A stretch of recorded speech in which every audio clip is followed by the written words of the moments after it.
Hello and welcome to ज़रा हट के। मुबश्शिर ज़ैदी, ज़रार खोड़ो और वसअतुल्लाह खान का सलाम कबूल कीजिए। आज जुमा है, आप ही की कॉल्स दी जाएंगी। कॉलर्स मौजूद हैं ऑलरेडी। शमसुद्दोहा ज़ुबैरी हैं कराची से। जी शम साहब। हेलो जी, कैसे हैं आप? खैरियत से हैं? अल्हम्दुलिल्लाह, फरमाइए जी। ये आपका ये जो प्रोग्राम आपका होता है वाकई हटके है। Thank you. मेरी दरख्वास्त है कि आपके तवज्जुह से मैं एक बड़े इंतहाई अहम मसले पे आपकी तवज्जो दिलाना चाह रहा हूँ साहब। जी जी। ये यहाँ तकरीबन 5 से 6 लाख हमारे बुजुर्ग पेंशनर्स हैं जो EOBI पेंशनर्स कहलाते हैं जी, जिन्होंने 40-40 साल इस मुल्क की खिदमत की है प्राइवेट सेक्टर में और पब्लिक सेक्टर में।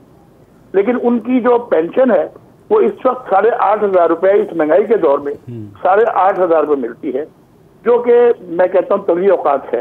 तो मेरी आप तीनों हजरात से दरख्वास्त है कि ये हमारी जो प्ली है ये गवर्नमेंट को आप पहुँचाएं कि खुदारा इस पेंशन में इजाफा करें और हेल्थ कार्ड ये रजिस्टर्ड है 5 से 6 लाख पेंशनर, इनको बाकायदा हेल्थ कार्ड इशू किए जाएं ताकि वो अपना इलाज करवा सकें। बिल्कुल, तो ये मेरी आपसे दरख्वास्त है।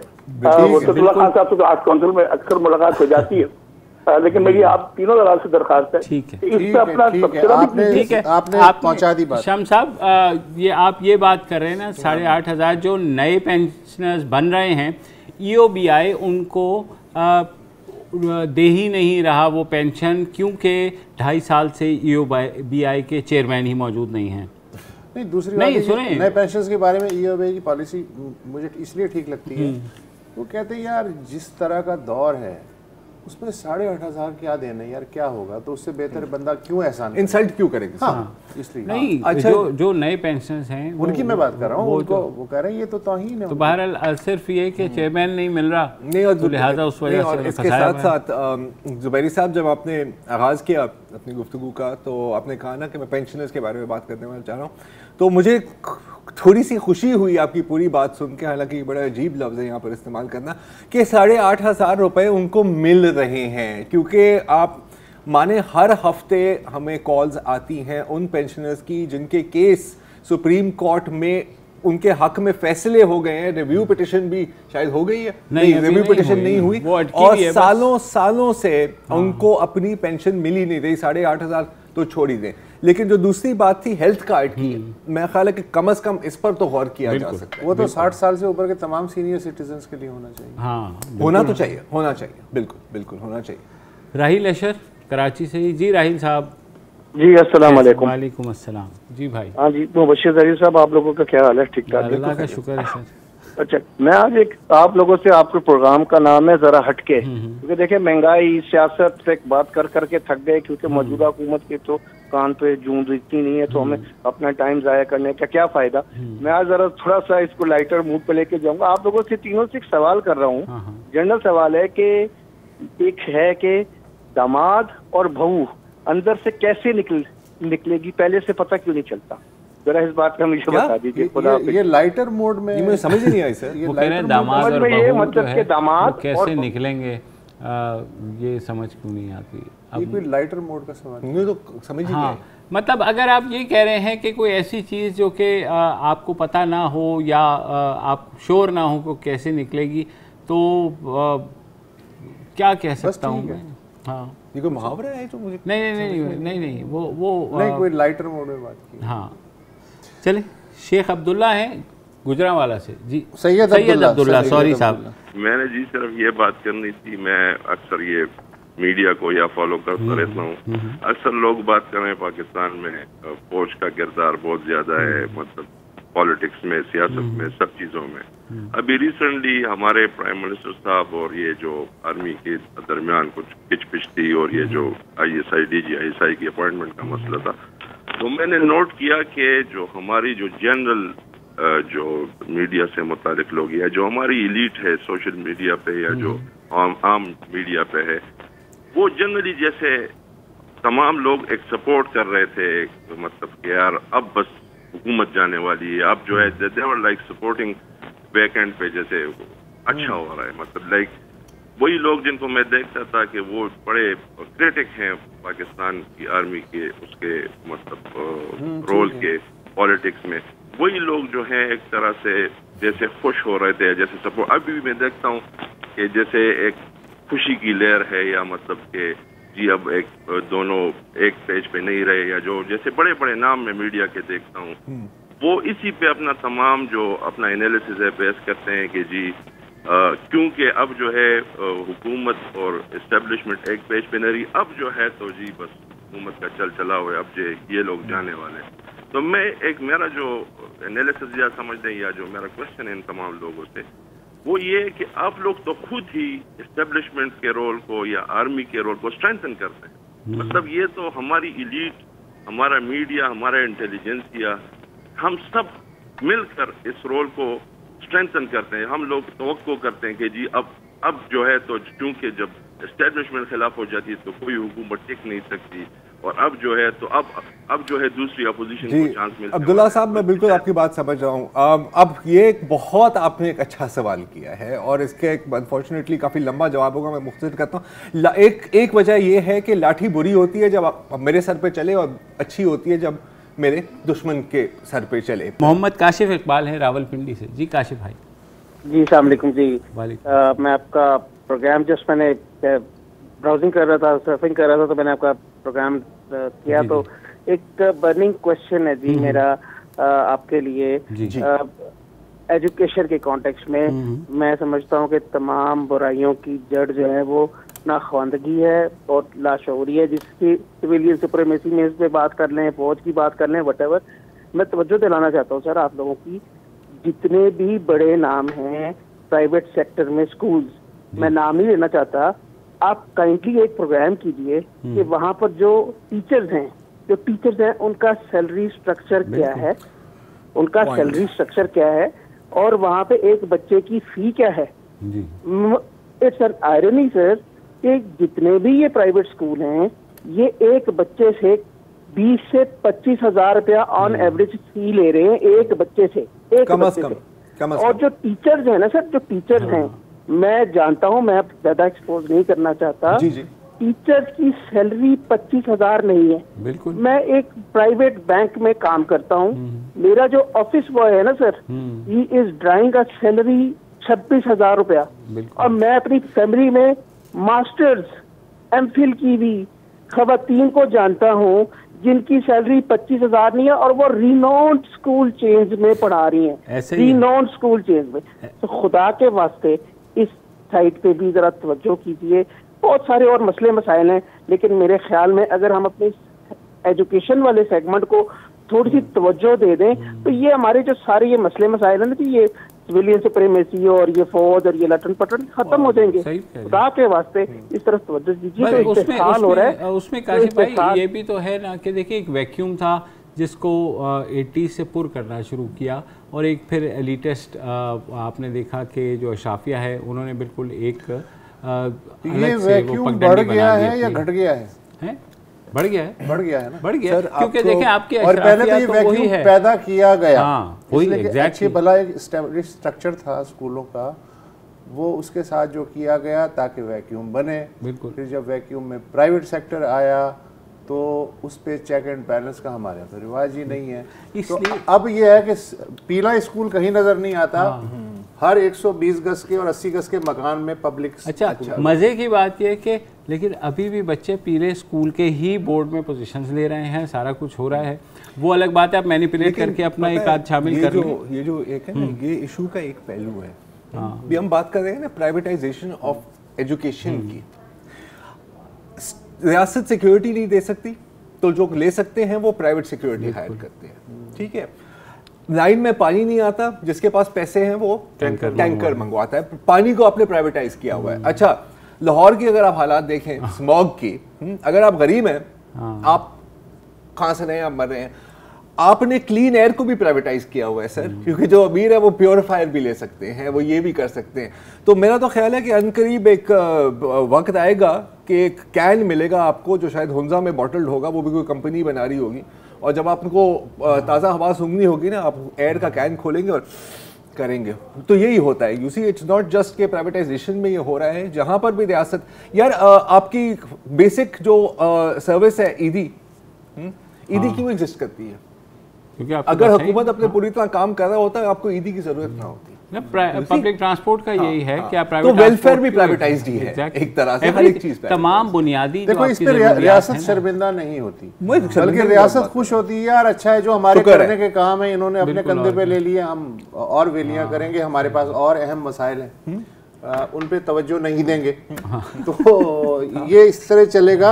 वो रियासत तो खुदा का शुक्र अदा करती है, यार ज़रार ने एम्बुलेंस सर्विस शुरू कर दी, तुमने लंगर खाना शुरू कर दिया, या ये है कि हमें 20 दे दो, हमने भी कहीं भेज दिया। आप मार्केट्स देख लेना, मार्केट्स वालों ने 3-4 गार्ड्स रखे हुए हैं, क्योंकि पुलिस ने वहाँ नहीं कर सकती, और हर चीज के ऊपर से बचने के लिए। अच्छा ट्रांसपोर्ट नहीं है तो वो भी प्राइवेटाइज। अच्छा क्या करें, तो हर एक चीज में आती है। जवादुर रहमान साहब हैं हमारे साथ। जी जवाद भाई, हेलो।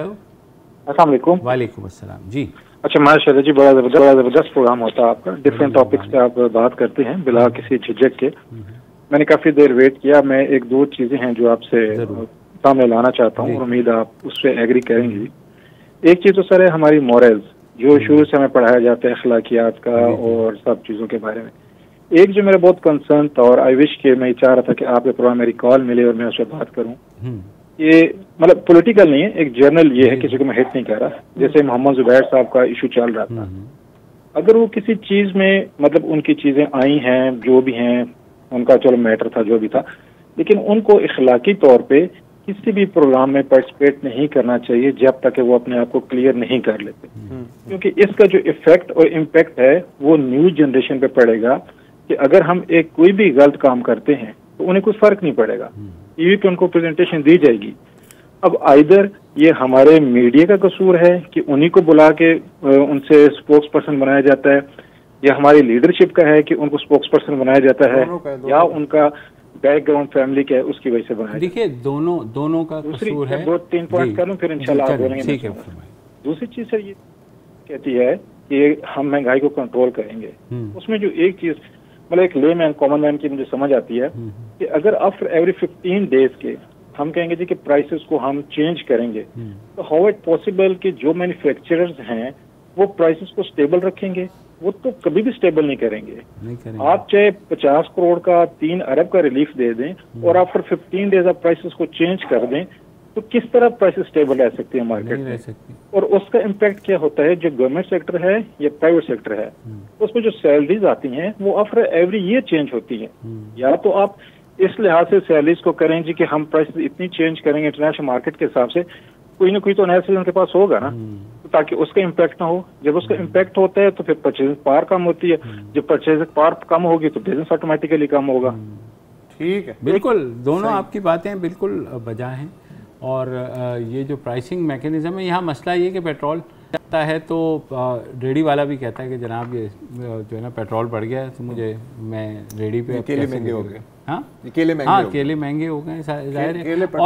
और अगर प्राइस कम हो जाए तो फिर कभी सस्ते होती हुई हमने किसी चीज़ को नहीं देखा। इसका मतलब है कि प्राइस मैकेनिज्म पे किसी भी हुकूमत का इंतजामिया का कंट्रोल ही नहीं है। बिल्कुल नहीं।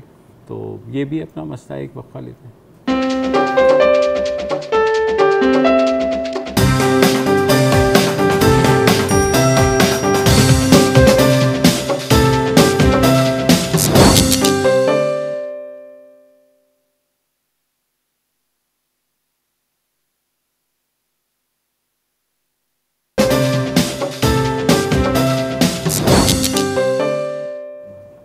वेलकम बैक जी। हमारे साथ हैं डॉक्टर साजिद खैरपुर से। अस्सलाम वालेकुम सर। वालेकुम सलाम सर, क्या हाल है आपके? अल्हम्दुलिल्लाह सर, आप सुनाएं। सर मेरा कोई खास सवाल तो नहीं है, बस मेरी तरफ से आप लोगों को एक एप्रिसिएशन कॉल है। इस तरीके से आप लोगों ने शहीद नाजिम जोखियों को हाईलाइट किया इस इशू को। वैसे नॉर्मली हमारे फिल्म में जो है वो ऐसे इशूज को जो है हाईलाइट नहीं किया जाता है, एक महरूमी पाई जाती है। तो इसके लिए मैं अप्रिशिएट करता हूँ आपकी टीम को और आपको बहुत शुक्रिया आप लोगों का कि आप फिल्म के इशूज को हाईलाइट कर रहे हैं। Thank you sir. You welcome कहना चाहूँगा लेकिन मुनासिब नहीं लगता।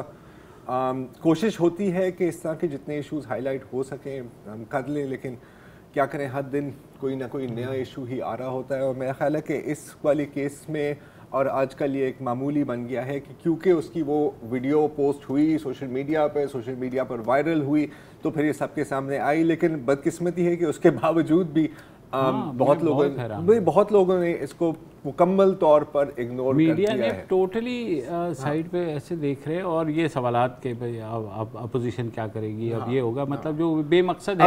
अगर वजीर आजम असेंबलियां तोड़ देता है तो फिर क्या पाकिस्तान पीपल्स पार्टी और मुस्लिम लीग का इत्तेहाद बन सकता है? और अगर वो हुकूमत बनाएंगे या अलग अलग हुकूमत बनाएंगे, मतलब यार ये तो बहुत शुक्रिया डॉक्टर साहब।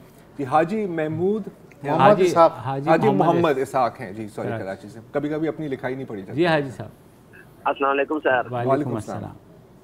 सरार खोड़ा साहब, मुबशर ज़ैदी साहब और बिलखुसूस मुस्तफा खान साहब, बिलखुसूस मैंने इसलिए कहा है कि मैंने लास्ट टाइम कॉल की थी तो खान साहब प्रोग्राम में नहीं थे। आप तीनों को और आप तीनों की तरफ से जो आपके साथ पूरी टीम इस वक्त बैठी है जो हमें नजर नहीं आ रही, सबको मेरी तरफ से 20-25 लोगों की टीम है सर, वो आपको सुन रहे हैं। हाँ जी सर। और माशाअल्लाह आप लोग हमारी बात सुनते हैं और उसका तसल्ली बात जवाब देते हैं। अल्लाह आपको इसका अजर देगा। हमारे पास तो इसके अलावा कुछ नहीं। अभी बस 2 या 3 चीज़ें मैं इसको कर रहा हूँ। एक हमारे पेशावर के भाई थे, उन्होंने सियासी सवाल किया था कि और लोग खुश होते हैं इस किस्म की जब इशू आते हैं जैसे अभी आजकल आया हुआ है और उसमें इस्टेब्लिशमेंट का भी, तो ये तो चीजें वाज़ेह हो चुकी हैं। इसमें कौन कितना क्या कर रहा है, इसमें तो अभी कोई ढकी छुपी बात नहीं है। तो अभी 8-9 साल के बच्चे को भी ये पता है कि कौन क्या कर रहा है और कौन क्या करता चला आ रहा है। अब आगे के लिए हमारी कोशिश होनी चाहिए कि हम मिलके ये सब कुछ आगे ये ना होने दें जो हो चुका, पहली बात। दूसरी बात, हमारे पिंडी के एक भाई ने मॉरल और महंगाई की बात की, तो मॉरल मुझे ये, मैंने वो भाई तो अभी मेरे सामने मौजूद नहीं है, तो मॉरल यहाँ पे जो टीवी पे बैठ के जितनी शख्सियात आती हैं बड़ी बड़ी, उनके अगर आप बैकग्राउंड में जाएं तो कोई हक नहीं रखता यहाँ पे बैठ के आवाम के सामने बात करने का। किसी न किसी तक कोई ना कोई ऐसे मामलात हैं कि वो इस काबिल ही नहीं कि वो आवाम के सामने आके बैठ के जो ये मामलात करे। तीसरी बात मेरी महंगाई के हवाले से ये है कि महंगाई हमारे अपने हाथ में है, अपने कंट्रोल में है। हम बाजारों में आप चले जाएं तो आपको पैर रखने की जगह नहीं मिलती और फिर हम महंगाई का रोना भी रोते हैं। हमारी रोजमर्रा की चीज, फल, सब्जियां, खुर्दनोश की जो भी चीजें हैं, उस बिलखुसूस दूध हो गया, ये जो 3 चीजें मैंने गिनी है, ये ऐसी चीजें हैं कि इनको आप 3 दिन की स्ट्राइक करें, 3 दिन, तो ये दूध वाला आपको 50 रुपए लीटर, अभी वो सर्दियां आ रही हैं, ये आपको 50-60 रुपए का स्पीकर के ऊपर वो बोलेंगे कि आके दूध ले जाएं। इसी तरह सब्जियां हैं, इसी तरह फल हैं। अगर आप ये समझते हैं कि ये कीमतें ज्यादा हैं, आप उनको मत खरीदें कुछ अरसे के लिए, 2 दिन के लिए। थोड़ा सा ये आर्गुमेंट आपका इसलिए वो है कि जाहिर है हम आप सब्र कर लें, लेकिन घर में आपके बच्चे भी हैं जिसको दूध भी चाहिए, जिसको खाना भी चाहिए, तो हम 3 दिन जो है ना, आबादी भी 22 करोड़ है। बिल्कुल आपकी बात बजा है। ये आर्गुमेंट हमेशा दिया जाता है कि बाज़ारों में तो तिल धरने की जगह नहीं है, बहुत लोग हैं, लेकिन देखिए गुर्बत के जो फिगर्स दिए जा रहे हैं इस वक्त वो जाहिर हैं तो कैलकुलेट हो रहे हैं ना, ऐसा नहीं है कि सब कुछ सही है। और जहाँ तक दूध वाला है वो 50 रुपये कर देगा, मेरा नहीं ख्याल कि ऐसा होगा। वो 50 रुपये उस वक्त करेगा जब 22 करोड़ आवाम सारी कहेगी कि सर अब हमने 3 दिनों से दूध नहीं पीना। वहाँ पर अगर 10 लोग कहेंगे, वो कहेंगे सर ना पिएगा, ठीक है, उससे कोई फर्क नहीं पड़ने वाला। तो इन थियोरी लगता है कि बड़ी प्रैक्टिकल, लेकिन एक्चुअली ये चीज़ हो नहीं सकती ना, सीधी बात है।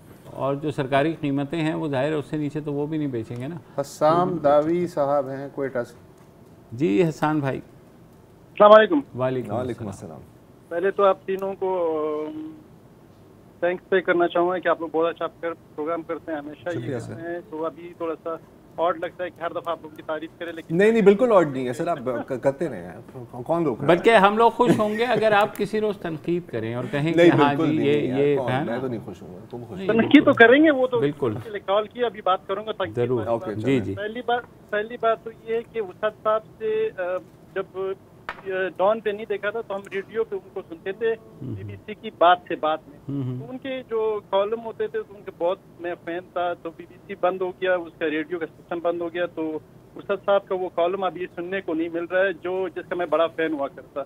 उसकी 2 रीजन, एक तो उस्ताद साहब की जो बोलने का कॉलम जिस तरह वो सुनाते थे वो बहुत आइडियल था। दूसरे जो सबसे मैं इंडिविजुअल कैपेसिटी में बात कि वो ये था कि टाइम की थोड़ी बचत हो जाती थी। अगर आप अखबार में कॉलम पढ़ेंगे तो टाइम बहुत वेस्ट हो जाता है, ये इसमें ये बेनिफिट था। तो उसके साथ से रिक्वेस्ट है कि काइंडली वो वाला सिस्टम दोबारा चलाए ताकि हम आपको सुन सके, दोनों बेनिफिट सके, आपकी जो यूनिक स्टाइल है वो भी सुन सके और टाइम भी बचत हो जाए।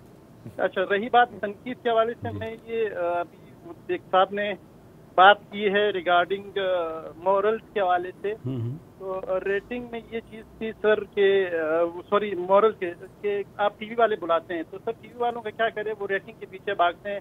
उसमें आप भी है, उसमें सब लोग हैं, सिर्फ आप लोग नहीं है, सब लोग अपनी रेटिंग के लिए सब कुछ करते हैं। रेटिंग का इस लेवल के मैं बता दूं सर, कराची में बिल्डिंग टेढ़ी हो जाए ना तो पूरा दिन उससे बात होती रहती है, लेकिन हम कोयटा वालों के बारे में ये कहते हैं कि यार कोयटा वाले जो है ना वो इम्प्योरिटी का शिकार है या कॉम्प्लेक्स का शिकार है।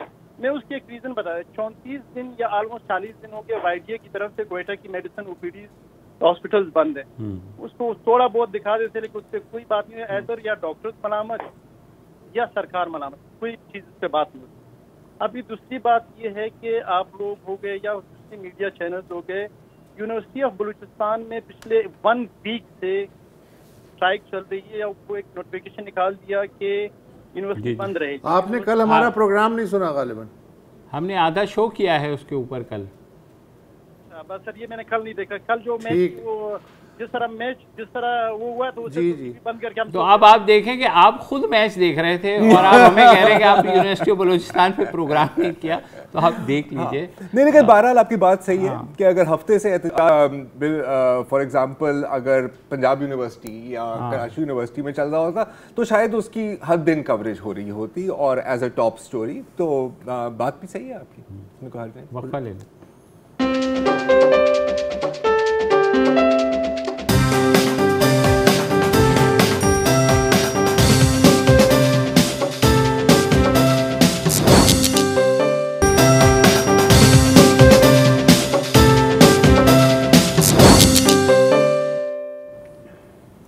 Welcome back.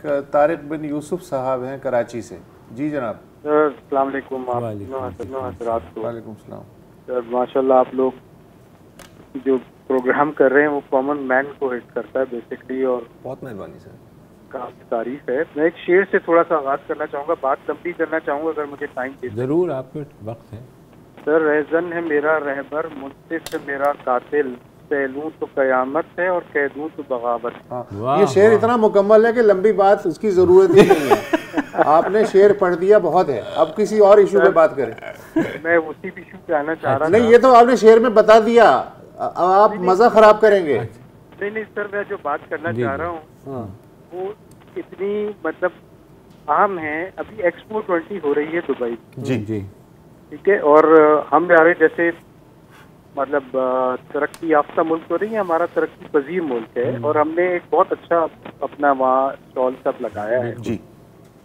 और बलूचिस्तान भी वहाँ जाके कह रहा है कि जी अब हमने बलूचिस्तान में ये टूरिज्म के, मैं खुद क्योंकि टूरिज्म से लिंक हूँ कि जी टूरिज्म, अब बलूचिस्तान में टूरिज्म प्रोडक्ट तो है नहीं। बलूचिस्तान की वहाँ सारी टीम गई हुई है जो मेरे ख्याल से हनीमून पे होगी शायद, गवर्नमेंट के लोग भी गए हैं, पवेलियन भी बनाया है। तो आपने इतना पैसा दुबई में इन्वेस्ट किया, कोई इनसे हमारे मिनिस्ट्री ऑफ इकोनॉमिक्स या फाइनेंस से पूछे कि आपने 30 मिलियन का तो पवेलियन बना दिया डॉलर्स, इसका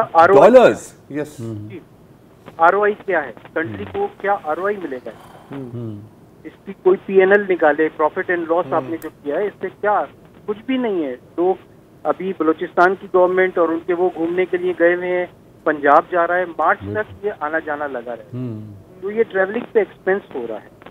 होना तो ये चाहिए था वो आप अपनी प्रोडक्ट पे लगाते। आप बलूचिस्तान में बच्चे पानी के पीने के लिए आपकी गाड़ी के पीछे भाग रहे होते हैं, गवादर अगर आप तो आप किस चीज की बात कर रहे हैं और इतना इन्वेस्ट कर रहे हैं, वहाँ पे क्यों नहीं लगाते आप? सही। गवादर के लोगों को आप इन्वॉल्व करिए।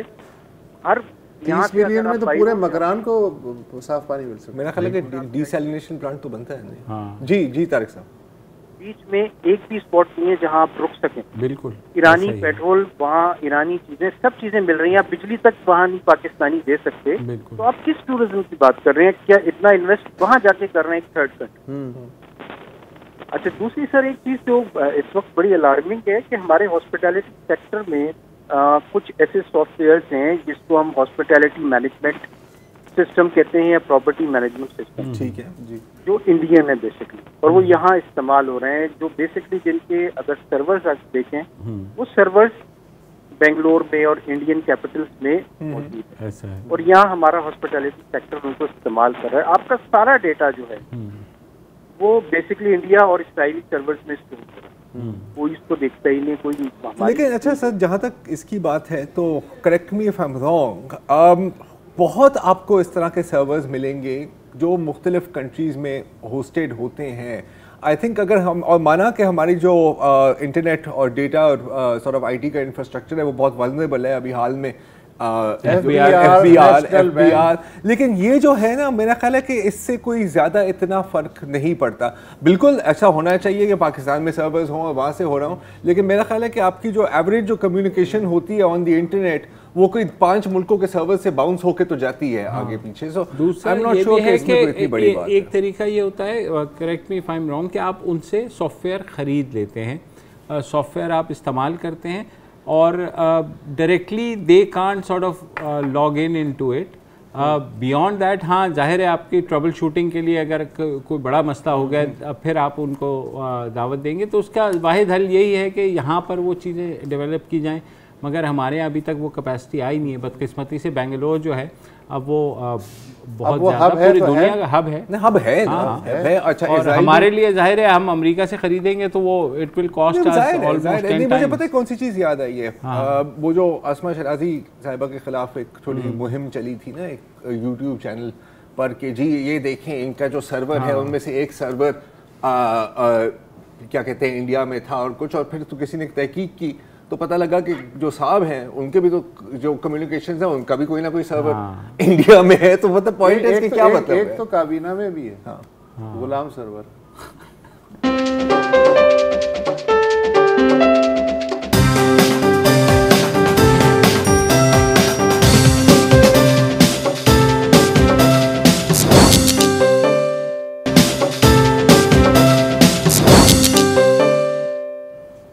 Welcome back.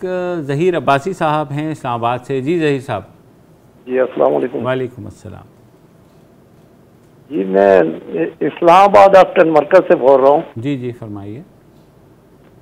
पिछले 25 साल से मैं रियल एस्टेट से मुल्क हूँ। जी जी। मौजूदा हालात से बशमूल मेरे करोड़ों लोग जो है वो इस वक्त बहुत परेशान है।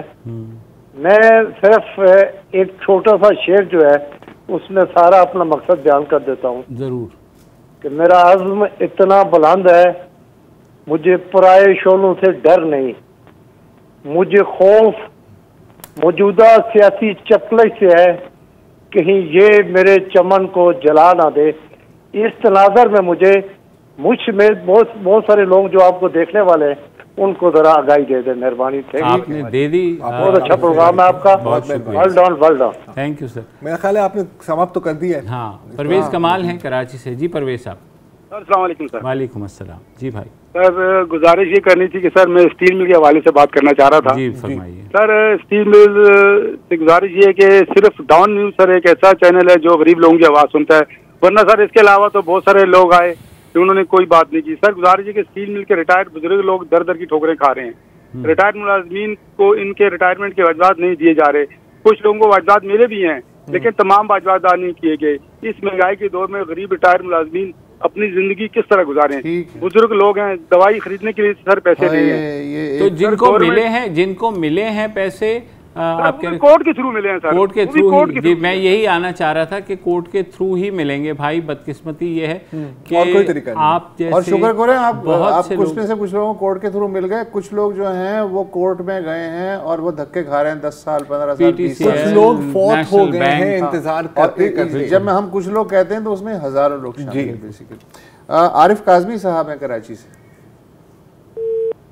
आरिफ काजमी साहब थे। मिजाज बलोच हैं चागी से। जी मिजाज भाई। हेलो अस्सलाम वालेकुम। वालेकुम सलाम जी। जी सर। जी जी फरमाइए। अस्सलाम वालेकुम सर। अल्लाह का शुक्र जी। जी जरा मुबशिर साहब, अब्दुल्ला खान साहब, अस्सलाम वालेकुम। वालेकुम अस्सलाम। हाँ सर, कैसे हो? खैरियत से हो? अल्लाह का शुक्र है, अपनी बात कीजिए। सर हम लोगों का आपसे, आप लोगों खास कर इस प्रोग्राम से बहुत तवक्कुआत है, जो आप हर वक्त आप लोग बलूचिस्तान के जो इश्यूज है वो हर वक्त आप लोग हाईलाइट करते हो जी। और एक और इश्यू है सर, हमारे बॉर्डरी इलाकों में, बॉर्डर बिल्कुल तफ्तान बॉर्डर है और एक जो माशकिल बॉर्डर है बिल्कुल बंद हो चुके हैं, कारोबार बिल्कुल टफ हो चुके हैं, क्योंकि यहाँ पर सर जो मुलाजमत है बिल्कुल नहीं है। बिल्कुल। और आप लोगों सर एक प्रोग्राम, जो हमारे इलाके हजारों के लोग सर बेरोजगार है यहाँ पर, ठीक है। यहाँ पर बिल्कुल जो तेल का कारोबार होता है, बॉर्डर ईरान से जो काम होते हैं, वजीर आला साहब ने तो कहा था कि बॉर्डर खोल देंगे, मगर अब 6-7 महीना है सर, यहाँ पर तमाम गरीब लोग अब बेरोजगार हो चुके हैं। ठीक है मिजाज साहब, क्या वजह है? मैं वो जो ईरानी पेट्रोल जो लेके आते थे ना इधर उधर, आपने वीडियोस में नहीं वो तो मुझे पता है, लेकिन क्या तमाम पूरी तरह से बॉर्डर बंद है? तो ये इस पे हम अनऑफिशियल ट्रेडिंग होती थी, वो उसकी वजह से बहुत सारे खानदानों का रोजगार वाबस्ता था, तो वो अब उसको वो रेगुलर करने के चक्कर में उन्होंने वो बेंजीन की जो ट्रैफिक है उसे ही रोक दिया। आज के लिए जी इतना ही, फिर को दोबारा हाजिर होंगे। खुदा हाफिज़। अस्सलाम वालेकुम। अगर आपको हमारे शो पसंद आया है तो प्लीज़ हमारे यूट्यूब चैनल को सब्सक्राइब करें, और अगर मुनासिब समझे तो इस वीडियो को लाइक भी कर लें, तो कोई हर्ज नहीं है, और शेयर भी कर लें और कमेंट भी कर दें जी, वरना वो सब ऐसे ही लिखते रहें। और ये जो दोनों कह रहे हैं ये कर लें जी प्लीज़, नहीं तो हमें भी घर जाना है, मैं आपके कंप्यूटर में नहीं रहना 24 घंटे। सही बात।